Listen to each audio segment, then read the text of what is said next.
कल पूरी रात बीजेपी और कांग्रेस में तीखी बहसबाजी होती रही। देहरादून में राहुल गांधी की 17 जुलाई की छात्रों की गूंज रैली को केंद्र सरकार ने, बीजेपी की केंद्र सरकार ने उसकी परमिशन नहीं दी। इसके बाद कांग्रेस प्रदर्शन करने लग गई। पूरी रात सियासी हलचल नजर आई। कांग्रेस ने चिल्ला चिल्ला करके कहा नरेंद्र मोदी, बीजेपी राहुल गांधी से डर गई है, राहुल गांधी की रैली को रोका जा रहा है और ये सरासर गलत है, कहीं से वाजिब नहीं है। कांग्रेस ने सीधी धमकी दे दी है बीजेपी को, अगर ये छात्रों की रैली नहीं होती तो कांग्रेस डरती नहीं है। कांग्रेस उसी ग्राउंड पे जहां इजाजत नहीं दी गई उसी पे अपनी रैली करती, लेकिन क्योंकि यहाँ पर बच्चों का विषय है, बच्चों की सुरक्षा को लेकर विषय, इसीलिए राहुल गांधी की रैली की जगह को चेंज कर दिया गया है। अब ये रैली मन्नू स्कूल ग्राउंड में कराई जाएगी। दरअसल दोस्तों, यहाँ राहुल गांधी और कांग्रेस वाले सही कह रहे हैं। इस ग्राउंड पे, परेड ग्राउंड पे जहां पर राहुल गांधी की रैली होनी थी, केंद्र सरकार का कहना है कि वहां पर पहले से दूसरा कार्यक्रम चल रहा है 11 से 15 जुलाई के बीच में, और अब उसको एक्सटेंड करके 17 जुलाई कर दिया गया। लेकिन ये सरासर झूठ है। कांग्रेस जब उस ग्राउंड पे पहुंची तो साफ उन्होंने प्रूफ दिखाया, सबूत दिखाया कि यहाँ कोई रैली नहीं चल रही है। सरकार सिर्फ राहुल गांधी से डर गई है, नरेंद्र मोदी की सरकार। और देखिए किस तरह से उन्होंने लोगों के सामने सच्चाई रखी। यहाँ पर आने का जो कारण है वो ये है कि 3 दिन की इस ग्राउंड की परमिशन के बाद आज अंततोगत्वा प्रदेश की सरकार ने राहुल गांधी जी की इस प्रदेश में उपस्थिति को देखते हुए डर कर बहुत बेचैनी के साथ ये हमारी परमिशन रद्द कर दी। सरकार की ये दलील है साथ साथ में कि इस ग्राउंड में एक कार्यक्रम पहले से चल रहा है और यहाँ पर आने का हमारा मकसद ये है कि हम सोशल मीडिया और मीडिया के हमारे साथियों के माध्यम से ये दिखा पाए। और मेरा निवेदन है मीडिया से कि वो इस ग्राउंड के पूरे चारों तरफ अपना कैमरा घुमाएं और दिखाएं कि इस मैदान में अभी तक कोई कार्यक्रम नहीं है। सरकार ये कह रही है कि 11 तारीख से लेकर 15 तारीख तक हमारे यहाँ पर एक कार्यक्रम चल रहा है इस मैदान में, और इसको 2 दिन के लिए भारत सरकार ने और एक्सटेंड कर दिया। अब 17 तारीख तक ये कार्यक्रम चलेगा।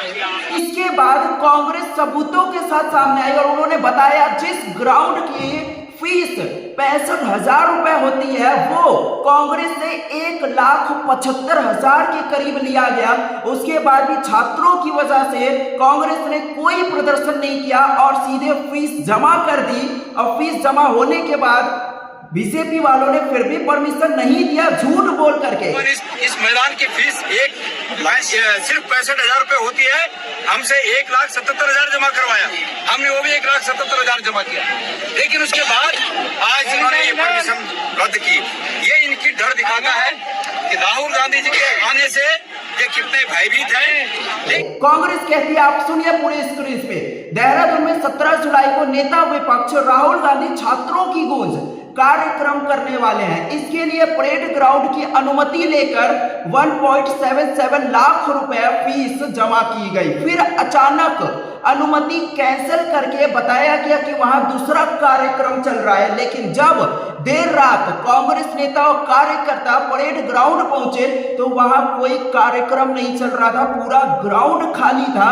बीजेपी राहुल गांधी से इतना डरती क्यों है? और आपको यकीन नहीं होगा, भारत के प्रधानमंत्री का मजाक विदेशी यात्राओं पे सिर्फ भारतीय नहीं बना रहे हैं, विदेशी भी बना रहे हैं। विदेशी पत्रकार भी चुन चुन कर नरेंद्र मोदी की रील्स, नरेंद्र मोदी की फुटेज को लेकर के उनका मजाक बना रहे हैं। देखिए किस तरह से विदेश में नरेंद्र मोदी का मजाक बनाया जा रहा है, और ये इन्हीं के कर्म है। ये वही इंसान है जो सिर्फ ही खीखी करके जबरन गले मिल करके विदेश से भारत। देश की सुप्रिया श्रीनेत ने सीधा कहा, भारत के प्रधानमंत्री को मजाक का पुतला बनते देखना दुखद है। आप खुद भारत के साथ ऐसा क्यों करते हैं मिस्टर मोदी? ये इतना शर्म शर्मनाक है। तो सवाल साफ है, एक ही है कि आखिर नरेंद्र मोदी बिना चीट के, बिना टेलीप्रॉम्प्टर के, बिना रीड किए कुछ बोल नहीं सकते। जब आपको समझ में नहीं आती चीजें तो आप विदेश में जाकर के भारत का अपमान क्यों कराते हो? यही नहीं, राजस्थान में भी बीजेपी के स्वास्थ्य मंत्री से सब सवाल पूछे गए तो वो कहते हैं ब्रेक के बाद मिलेंगे। इस कदर पत्रकारों को बेइज्जत कर रहे हैं, सवालों से भाग रहे हैं, जवाबदेही देने को तैयार नहीं। जब पत्रकार ने उनसे पूछा कि पिछले 2 महीनों में राजस्थान में 18 महिलाएं प्रेग्नेंट जो गर्भवती हैं उनकी मौत हो गई, सरकार आखिर कर क्या रही है? इस पर वो मजाक बनाते हैं और वहां से चले जाते हैं उठ के। देखिए जरा, करेंगे आप दूसरों से करिए। आ जाते हैं 2 दिन के बाद, बाकी सब ब्रेक के बाद, ब्रेक के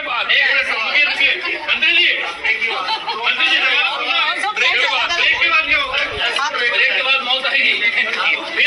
आखिर ये बीजेपी वाले इतने क्रूर और बेशर्म कैसे हो सकते हैं? ये कहने के बाद मंत्री जी उठते हैं और हंसते हैं और हंस हंस के वहां से चले जाते हैं, हंसने लगते हैं। ऐसा क्या सवाल पूछ लिया जो आपको हंसी आई उस सवाल में? यही नहीं, देखिए क्या इस समय भारत के लोगों के मन में चल रहा है नरेंद्र मोदी को लेके। आप खुद सुनिए एक टैक्सी ड्राइवर क्या कहता है। ये हो गई सीएनजी, क्या कहोगे? मोदी जी को इस्तीफा दे देना चाहिए, उनके बस की देश चलाना नहीं रहा। सीधी सी बात ये है, सोना मत खरीदो, अब ये मत करो, सब पब्लिक ही कर रही है। वो क्या कर रहा है? आदमी परेशान है, कहीं कुछ है, उसे अपनी अय्याशियों से मतलब है, घूम रहा है, यहाँ देश का कुछ देख रहा है, वो क्या देख रहा है?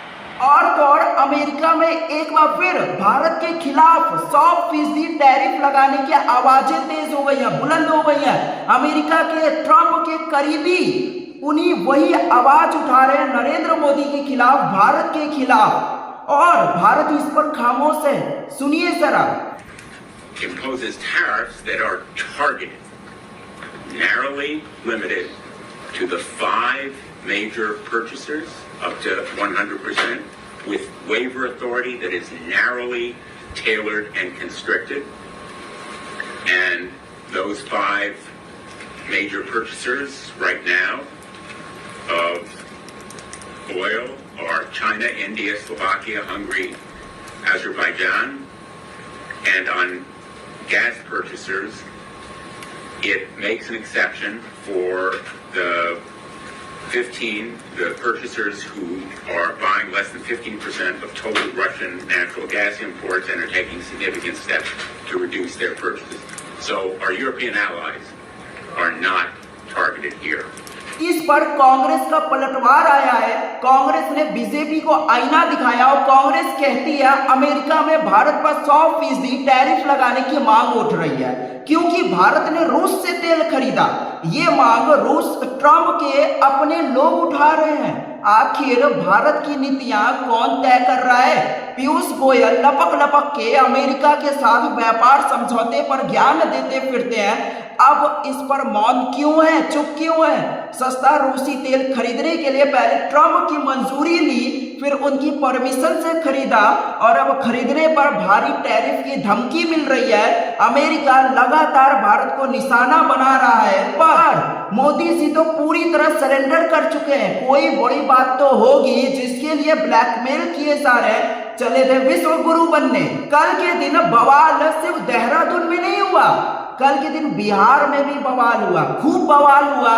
वहां की सरकार, बीजेपी की सरकार और जन सुराज पार्टी के बीच में भी झड़पें देखी गई। खुले आम पे सड़कों पर झड़पें हुई, बहसबाजी हुई, धक्का मुक्की भी हुई। देखिए जन सुराज पार्टी ने कैसे नारे लगाए, चंदा चोर गद्दी छोड़, यानी कि राम मंदिर चंदा चोरी को लेकर के वहां पर भी बातें बन रही हैं। क्या बिहार में आने वाले समय में टीवीके की तरह जन सुराज पार्टी उभर के आने वाली है? जन सुराज पार्टी वहां पर टीवीके यानी कि विजय की पार्टी की बात कर रहा हूं जो कि तमिलनाडु में है। क्या वहां पर भी बड़ा रिवॉल्यूशन देखने को मिल सकता है? और ये हो सकता है क्योंकि अंदर की खबरें ये भी आ रही हैं कि नीतीश कुमार खुद ही खुश नहीं है सम्राट चौधरी से।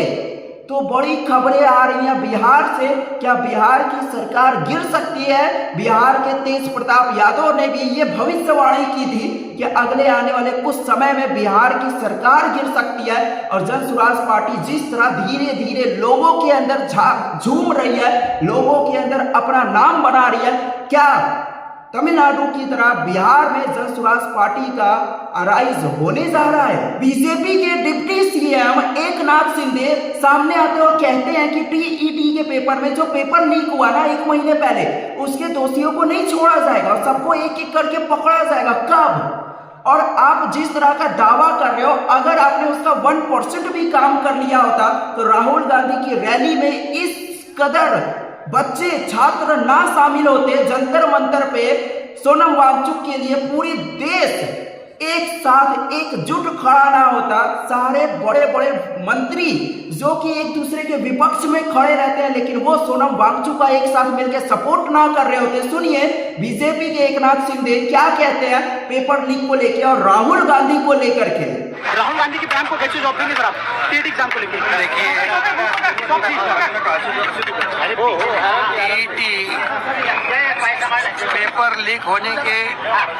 पेपर लीक होने से पहले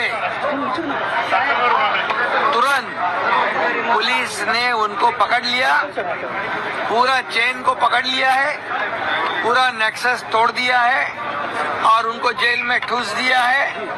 और हमने तो कहा है कि उसके ऊपर मौका लगाया जाए कि जो देश के भविष्य से खिलवाड़ करेंगे उनको बिल्कुल बख्शा नहीं जाएगा। लेकिन मैं राहुल गांधी जी को ये याद दिलाना चाहता हूं कि जब उनकी महाविकास आघाड़ी की सरकार थी तो सीईटी, टीईटी और हेल्थ में 3 बार पेपर लीक हुआ था। ये उनके कार्यकाल में हुआ, इसकी जानकारी भी उनको रखनी चाहिए।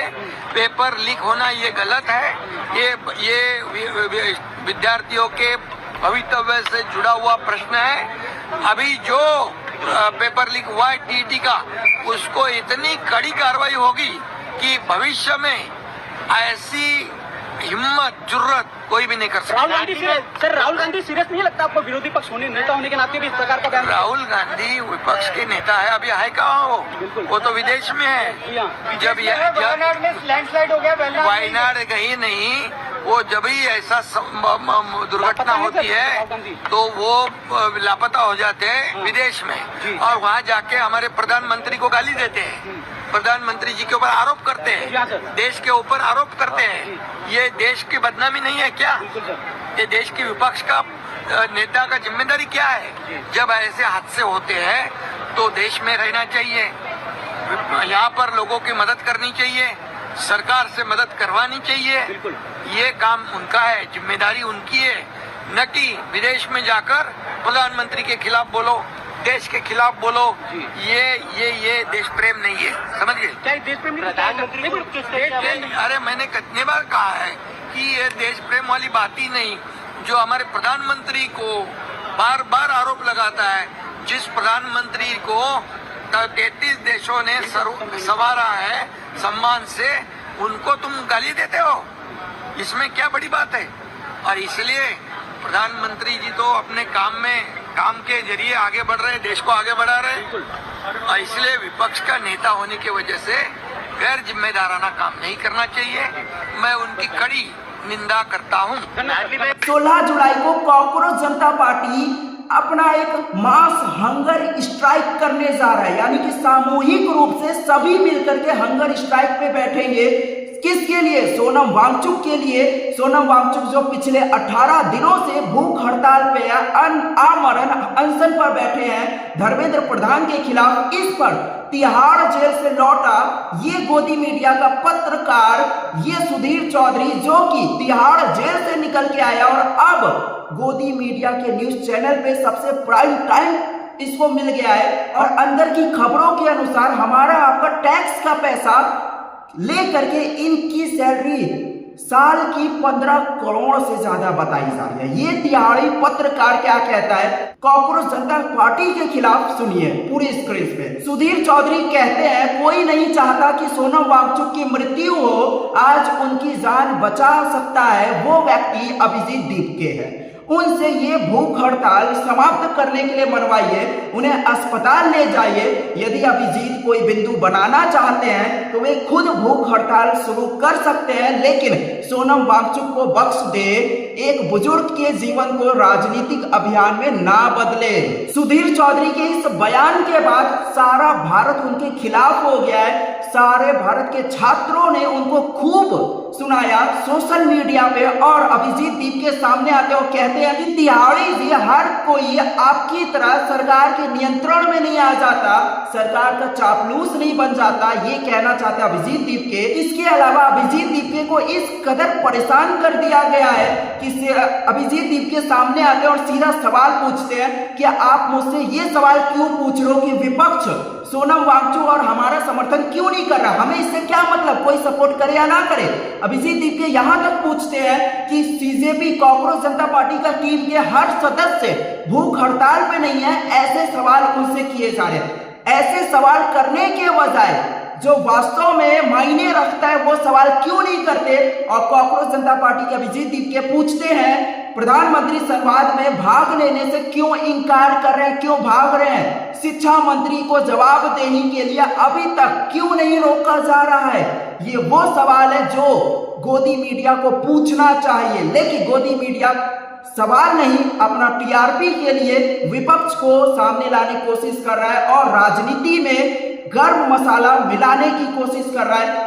अभिजीत दीपके कहते हैं ये वो सवाल है जिसके जवाब हमें चाहिए, ना कि वे भटकाऊ सवाल जो सत्ता में बैठे लोगों को जवाबदेही से बचाने में मदद करते हैं। यही नहीं, राम मंदिर ट्रस्ट के जो सबसे बड़े अध्यक्ष हैं वो पता ही क्या कह रहे हैं, बीजेपी को बचाने के लिए उन्होंने एक नया तर्क दे दिया है और सबके सामने आकर के कहते हैं जहां तक मेरा अनुमान है, कंफर्म नहीं है, अनुमान है कि करीब 3 करोड़ रुपए की चोरी हुई होगी। 14 करोड़ रुपए के सोने चांदी के जेवर और नकदी चोरी होने की बात गलत है भाई। 3 करोड़ नहीं, 200 करोड़ से ज्यादा की चोरी हुई है। कुंभ के मेले में भी किस तरह से बीजेपी की सरकार ने लोगों के बीच झूठ फैलाया कि सिर्फ 100 लोगों की मृत्यु हुई थी। असल बात सब जानते हैं, कुंभ के मेले में कितने ज्यादा लोग मरे थे ये हर भारतीय जानता है। जिसने भी उस समय वहां की स्थिति देखी होगी वो जानता है उस समय क्या मंजर रहा था, कितने लोग मारे गए थे। कम से कम 300 से तो बहुत ज्यादा, कई लोगों का मानना है 3000 से भी ज्यादा लोग मारे गए थे। मजाक नहीं कर रहा हूं, लेकिन ये वो सरकार है जो लोगों के सामने सच्चाई आने ही नहीं देती और ऐसी बातें सामने रखती है न्यूज चैनल गोदी मीडिया के जरिए कि लोगों को ब्रेन वॉश किया जाए। यही नहीं, कोई भी गोदी मीडिया E20 फ्यूल पेट्रोल को लेकर अरविंद केजरीवाल जो लोगों के सामने सबूत ला रहे हैं, सच्चाई ला रहे हैं, उसको भी नहीं शो कर रहा। लोगों को दिखाया ही नहीं जाएगा तो लोग कैसे जानेंगे। जो लोग कांग्रेस को सपोर्ट करते हैं, जो हमारे जैसे पत्रकारों की वीडियोस देखते हैं, सिर्फ वही जानते हैं कि कितने सारे सबूत E20 पेट्रोल के खिलाफ अरविंद केजरीवाल लोगों के सामने सबूतों के साथ ला चुके हैं। बीजेपी के नितिन गडकरी फिर से सामने आए हैं और फिर से वही उनकी पुरानी राग अलाप रहे हैं। कहते हैं लोग चाहे तो पेट्रोल पंप पे 100% पेट्रोल भी ले सकते हैं, लेकिन इसके लिए उन्हें ज्यादा पैसे देने होंगे। एथेनॉल मिले होने, ईंधन के चलते वाहन खराब होने की समस्या नहीं आई है, अभी भी मानने को तैयार नहीं है। 2004 से पेट्रोल में एथेनॉल मिलाया जा रहा है, कोई प्रमाण नहीं है कि इससे गाड़ियां खराब हो रही हैं। अब तक किसी भी गाड़ी के खराब होने का प्रमाण नहीं मिला है। मैं नितिन गडकरी जी से बस एक ही शब्द कहना चाहता हूं, आप अपने करीब, सबसे करीब किसी भी पेट्रोल पंप पे चले जाओ, जो लोगों की बातें सुनने को मिलेंगी उससे आपको सिर्फ 15 से 20 मिनट में ही मालूम चल जाएगा देश में क्या चल रहा है। किसी पेट्रोल पंप पे जाओ, लोगों का गुस्सा, आक्रोश कोई ना कोई वहां पे ऐसा मिल जाएगा जो E20 पेट्रोल से परेशान है, जिसकी गाड़ियां खराब हो रही है, इंजन खराब हो रहे हैं। 22 करोड़ अभी भी भारत में ऐसी गाड़ियां हैं जो 2023 से पुराने के मॉडल की। यह ऑफिशियली है, अनऑफिशियली तो संख्या आप जानती हो, ऑफिशियली संख्या से 10 गुना ज्यादा होती है। तो सोचो, करोड़ों में गाड़ियां कबाड़ होने जा रही हैं। और अरविंद केजरीवाल ने इसके सारे सबूत लोगों के सामने लाए थे, जो मैंने 2-3 दिनों से कवरेज कर रहा हूं। हर दिन मैं आपको दिखा रहा हूं कैसे बीजेपी लोगों को बेवकूफ बना रही है। हर वो खबर जो किसी न्यूज़पेपर, किसी न्यूज चैनल पे आपको नहीं मिलेगी, ऐसी जियोपॉलिटिकल न्यूज जो आम लोगों से, हमसे, आपसे छुपाया जाता है, ऐसी न्यूज मैं आपके सामने लाता हूं। हमारे चैनल को सब्सक्राइब करो। कल मिलेंगे नई वीडियो के साथ। वीडियो को लाइक करो, अपने ज्यादा से ज्यादा दोस्तों को शेयर करो। सबको मालूम होना चाहिए आखिर अपने भारत देश में चल क्या रहा है।